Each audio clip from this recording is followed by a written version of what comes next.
When you hear the word intelligence, the concept of IQ testing may immediately come to mind.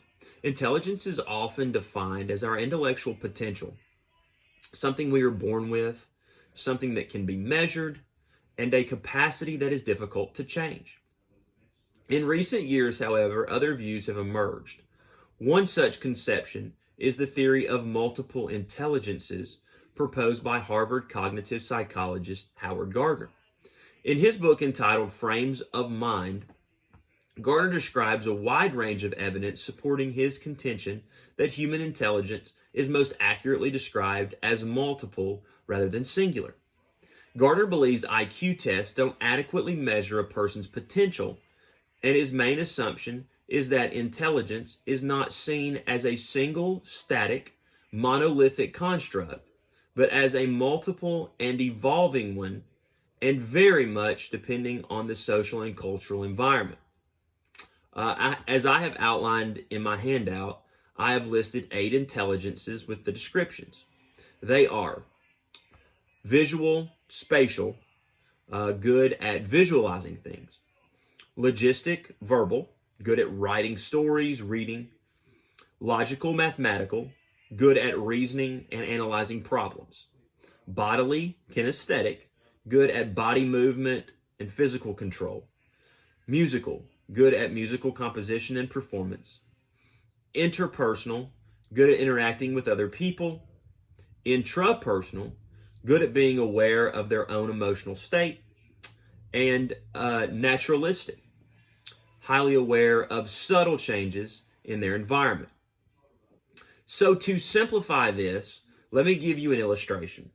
If you are attempting to determine how intelligent a student is in an auto mechanic class, you give him an assignment. The student is asked to remove an engine from a car, take it apart, and put it back together again. The assignment consists of a paper, pencil, and performance test. Both student A and B are able to remove the engine from the car. Student A is able to take the engine apart, put it back together again, and then ignite the engine. He takes a paper and pencil test explaining the process of what he had done physically and then makes an F. Student B is not able to put the engine back together again, but passes the written exam with an A+. The question to be asked is, which of the two students is the smarter? The answer? They both are, but in different ways. Gardner contends that people are smarter in different ways, and that teachers need to permit students to work within their areas of strength. As a result of this research, in theory, educators have altered their lesson plans to serve the needs of students with varying intellectual strengths. Re-envisioned curriculum and schools have been designed around multiple intelligence theory. His critics contend that there are ways to measure multiple intelligence through the use of metrics.